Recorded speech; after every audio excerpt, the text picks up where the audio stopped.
राजधानी भोपाल में 18 नवंबर को राष्ट्रीय बाल वैज्ञानिक प्रदर्शनी लगाई जाएगी। 52वीं प्रदर्शनी में प्रदेश भर के बाल वैज्ञानिकों को मॉडल बनाकर अपनी प्रतिभा दिखाने का अवसर मिलेगा। राष्ट्रीय बाल वैज्ञानिक प्रदर्शनी मंगलवार से प्रारंभ होगी। मध्य प्रदेश शिक्षा विभाग के साथ मिलकर एनसीईआरटी पहली बार यह आयोजन भोपाल में किया जा रहा है। इसके लिए पूरे देश से 240 मॉडल का चयन किया है। इस प्रदर्शनी का मुख्य उद्देश्य बच्चों को अपनी स्वाभाविक जिज्ञासा एवं रचनात्मकता के लिए एक मंच उपलब्ध कराना है। विभाग के हमारी जो टीम है वो और साथ ही साथ स्टेट की टीम और मेरे सभी मीडिया के सभी मित्रगण साथीगण, ये जो बाल वैज्ञानिक प्रदर्शनी है ये हम ये 52वीं बाल वैज्ञानिक प्रदर्शनी जो कि हम मध्य प्रदेश राज्य के साथ आयोजित करने जा रहे हैं कल, जो कि जिसका शुभारंभ कल 18 तारीख को है। इस बाल वैज्ञानिक प्रदर्शनी के बारे में कुछ महत्वपूर्ण तथ्य मैं बताना चाहूंगी यहाँ पे। एक तो इसका उद्देश्य क्या है। सबसे पहले ये हम 52 सालों से कर रहे हैं और ये मतलब 52वीं होगी ये वाली जो मध्य प्रदेश के साथ हम कर रहे हैं। मध्य प्रदेश ने इसके पहले 2017 में ये प्रदर्शनी आयोजित की थी। ये department of education in science and mathematics जो है, जो नई एनसीईआरटी नई दिल्ली का एक विभाग है, वहाँ से ये प्रदर्शनी का सिलसिला शुरू हुआ और ये 52 सालों से होते होते मतलब 51 साल पूरे किए हम लोगों ने और ये 52वां साल जो है वो हम यहाँ पर आयोजित करने जा रहे हैं। 51वीं हमने सोनीपत में की थी, उसके पहले हमने महाराष्ट्र में की थी जो पूना में हुई थी। और इसका जो खास उद्देश्य है वो उनके ऊपर सबसे पहले मैं आपको बताना चाहूँगी कि एक तो अगर हम वैसे देखें तो एनईपी 2020 के हिसाब से, मतलब राष्ट्रीय शिक्षा नीति 2020 के हिसाब से भी अगर हम देखें तो जो बच्चों में जो रचनात्मकता है और जिज्ञासा है, एक तो जिज्ञासा और जिज्ञासा के कारण रचनात्मकता, उसको बढ़ावा देने के लिए ये प्रदर्शनी जो है ये हम आयोजित करते हैं। और इस प्रदर्शनी का जो मेन खास जो मकसद है वो ये है कि जो बच्चे हैं वो अपनी ग्राउंड लेवल की जो भी प्रॉब्लम्स हैं उसको सॉल्व करें, उसको मतलब उसके लिए कुछ करें, उसको कैसे रिजॉल्व करना वो सीखें, ये है। और दूसरा वो क्रिएटिविटी भी, उनकी रचनात्मकता जो है उसको भी प्रोत्साहन मिले और वो अपना प्रॉब्लम सॉल्विंग खुद, क्योंकि क्या होता है कि लोकल में जो भी प्रॉब्लम्स हैं उन प्रॉब्लम्स को रिजॉल्व करें। तो ये एक उद्देश्य है। और दूसरा उद्देश्य ये है कि ठीक है, आपने किताब में तो सब कुछ पढ़ लिया, किताब में पढ़ने के बाद जो भी कॉन्सेप्ट्स हैं उन कॉन्सेप्ट को वो अप्लाई करते हुए ये करते हैं, अपनी रचनात्मकता लाते हैं प्रॉब्लम्स के हिसाब से। तो ये एक खास उद्देश्य है और ये एक बहुत ही महत्वपूर्ण पढ़ने पढ़ाने की शिक्षण व्यवस्था है जिसमें बच्चे को प्रोत्साहित किया जाता है कि वो अपने आप जो है उसमें टीचर जो है उनको फैसिलिटेट करते हैं और वो इस तरह की जो रचनात्मकताएं हैं उसको यहाँ पर हमारे साथ साझा भी करें, साझा करके, और हो सकता है कि उसमें वो और कुछ अच्छा कर पाएं तो उसमें नर्चरेंस भी हो। और अभी हमने इस साल ये भी जोड़ा है कि पेटेंट भी ले पाएं। तो ये एक बहुत ही महत्वपूर्ण प्रदर्शनी है जिसमें पूरे देश भर के हर राज्य के बच्चे, इसमें राज्य के और केंद्र शासित प्रदेशों के बच्चे इसमें पार्टिसिपेट करते हैं, भाग लेते हैं।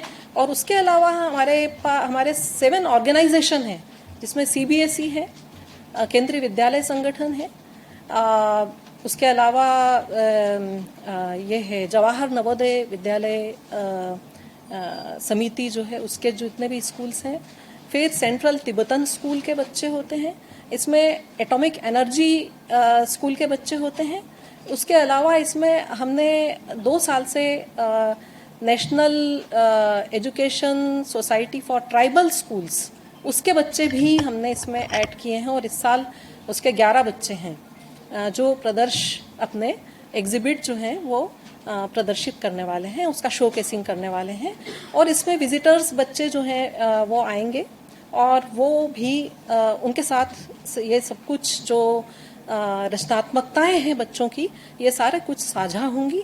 और जितने भी विजिटर बच्चे आएंगे मध्य प्रदेश से, उन सबके साथ ये साझा होंगी, उनको भी एक्सपोजर मिलेगा, उनको भी पता चलेगा, उससे बच्चों को प्रेरणा मिलेगी कि हम भी ऐसा कुछ कर सकते हैं। तो ये मतलब चीज़ें हैं। उसके अलावा मैं आपको ये बताना चाहूँगी कि ये 5 दिन की प्रदर्शनी है और छठे दिन एक्सकर्शन है। ये 5 दिन शोकेस करेंगे और छठे दिन भोपाल का एक्सकर्शन करेंगे, जिसमें एक्सकर्शन में इनका जो उद्देश्य है एक्सकर्शन का वो ये है कि एक हम जो कहते हैं ना कि क्लासरूम के बाहर क्या क्या कुछ सीखा जा सकता है, तो उससे हम एक्सपोजर कराते हैं बच्चों को। इसमें क्लासरूम के बाहर ही सीखने सिखाने की जो प्रक्रिया है वो इस पूरी प्रदर्शनी का हिस्सा होती है। और उसके अलावा हम जो साइंटिस्ट, कुछ जाने माने साइंटिस्ट हैं, उनके साथ भी बच्चों को एक्सपोजर कराते हैं। हमारे यहाँ पे साइंस टॉक होते हैं, सुबह मॉर्निंग टाइम जो होता है उसमें साइंस टॉक होते हैं। तो science talk popular science talk होते हैं जिसमें विज्ञान के पॉपुलराइजेशन के ऊपर बात की जाती है। उसके अलावा हम लोग ये जो भी अच्छे कुछ ऐसे मॉडल चयन करके और उनके लिए आइडिया सेशन करते हैं। तो जो विजिटर्स बच्चे होते हैं वो उस आइडिया सेशन में ये बता सकते हैं, अपने आइडियाज साझा कर सकते हैं कि इस पर्टिकुलर जो प्रोजेक्ट है, प्रदर्श है, उसमें और क्या किया जा सकता है और आगे क्या किया जा सकता है। तो ये सब चीज़ें हैं। और इस साल जो बच्चे भाग ले रहे हैं उसमें मैं आपको एक आंकड़ा देना चाहूँगी कि प्रदर्श जो है उनकी संख्या लगभग 270 है। उनमें से 240 बच्चे जो हैं वो हमने सिलेक्ट किए हैं सभी स्टेट्स, यूटीज एंड ऑर्गेनाइजेशन से। जैसा कि मैंने पहले बताया कौन कौन से ऑर्गेनाइजेशन हैं, तो उनके सभी ऑर्गेनाइजेशन से हमने 240 जो हैं प्रदर्श लिए हैं। और 240 प्रदर्शों के अलावा जो मध्य प्रदेश राज्य के जो चयनित स्टेट लेवल के बच्चे हैं, है ना, क्योंकि इसका जो तरीका है, इसका जो प्रोसीजर है वो मैं एक बार आपको बताना चाहूँगी। प्रोसीजर ये है कि ये 2 साल की साइकिल है। स्कूल से शुरू होती है, जोनल लेवल, और उसके बाद फिर डिस्ट्रिक्ट लेवल से बच्चे स्टेट लेवल पे आते हैं। मतलब उनका जो सिलेक्शन है वो पूरा ग्रास रूट लेवल से शुरू होता है और स्टेट लेवल तक पहले साल में आते हैं। और अगले साल में वो स्टेट लेवल के बच्चे जो हैं उसमें से चयनित बच्चे नेशनल लेवल पे आते हैं, राष्ट्रीय स्तर पे आते हैं। तो राष्ट्रीय स्तर पे जितनी भी स्टेट्स जो हैं ये सब हमें एंट्रीज भेजते हैं और इसकी एक टीम होती है। हमारे यहाँ की फैकल्टी की जो टीम है वो उसमें से उन प्रदर्शों को चयनित जानकारी खुशी होगी कि राष्ट्रीय लेवल की एक वर्कशॉप जो एनसीईआरटी पिछले 52 सालों से कर रहा है और 52वां राष्ट्रीय बाल वैज्ञानिक मेला मध्य प्रदेश को मेजबानी करने का मौका मिला है। और यह event regional institute of education के कैंपस में 18 नवंबर से 23 नवंबर तक आयोजित की जा रही है। और इस आयोजन का शुभारंभ कल 18 तारीख को माननीय मुख्यमंत्री जी के कर कमलों द्वारा किया जाएगा। और इस वर्कशॉप में देश के समस्त राज्य, केंद्र शासित प्रदेश के जो चयनित छात्र हैं वो अपने वैज्ञानिक मॉडल्स का, अपने प्रदर्शों का प्रदर्शन करेंगे। इसकी पूरी व्यवस्था आरआई कैंपस में की गई है। लगभग प्रदेश के 900 बच्चे बाहर से यहाँ पर एकत्रित हो चुके हैं या कुछ लोग रास्ते में हैं। आज रात तक सभी के एकत्रित होने की संभावना है। और जैसा मैडम ने बताया, उनके साथ टीचर्स, लगभग 300 टीचर्स रहेंगे।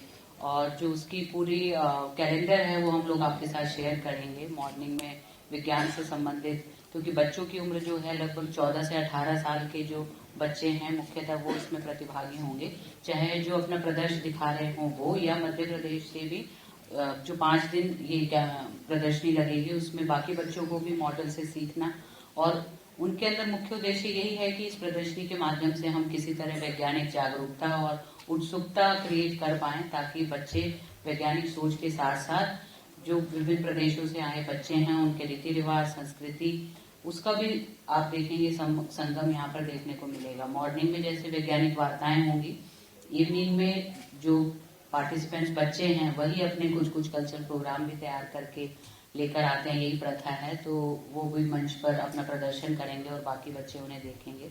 और इसके साथ ही क्योंकि मध्य प्रदेश को ये मौका मिला है तो हमने सोचा है कि कुछ दिन हम शाम को कल्चरल इवेंट कराएंगे, मॉर्निंग में वार्ताएं कराएंगे, लेकिन बीच में कुछ दिन हम मध्य प्रदेश की जो सौगात है भोपाल में आसपास, चाहे हमारा ट्राइबल म्यूजियम हो, हमारा रीजनल साइंस सेंटर है, हमारा आर्कियोलॉजी का म्यूजियम है, या और भी आसपास जो हमारे ऐतिहासिक विषय के जो पर्यटन के जो स्थल होंगे वहां पर भी बच्चों को घुमाएंगे, ताकि वो भी मध्य प्रदेश की कल्चर और संस्कृति से अवगत हो सके। तो मुझे लगता है कि एक बहुत अच्छा मौका है। हमारा अभी नवंबर में एग्जाम खत्म हुए हैं और हमने इस वर्ष लगभग सभी जो हितग्राही मूलक योजनाएं हैं उन्हें माननीय मुख्यमंत्री जी और हमारे शिक्षा मंत्री जी और माननीय सचिव महोदय की पूरी लीडरशिप में सभी कार्यक्रम हमने अगस्त सितंबर तक खत्म कर दिए हैं, और हमें इस साल इस कार्यक्रम को होस्ट करने का मौका मिला। तो मैं एनसीईआरटी का बहुत बहुत धन्यवाद व्यक्त करती हूँ और उन्हें आशा दिलाती हूँ कि आप सभी के सहयोग से जेडी भोपाल स्कूल कार्यक्रम के नोडल हैं और लोक शिक्षण संचालनालय से हमारे डायरेक्टर कुशवाहा जी के सहयोग से उनकी पूरी टीम ये कार्यक्रम को बिल्कुल सफल रूप से संपादित करेगी और सभी को इसका पूरा लाभ मिलेगा। बहुत बहुत भोपाल से उमेश यादव की रिपोर्ट।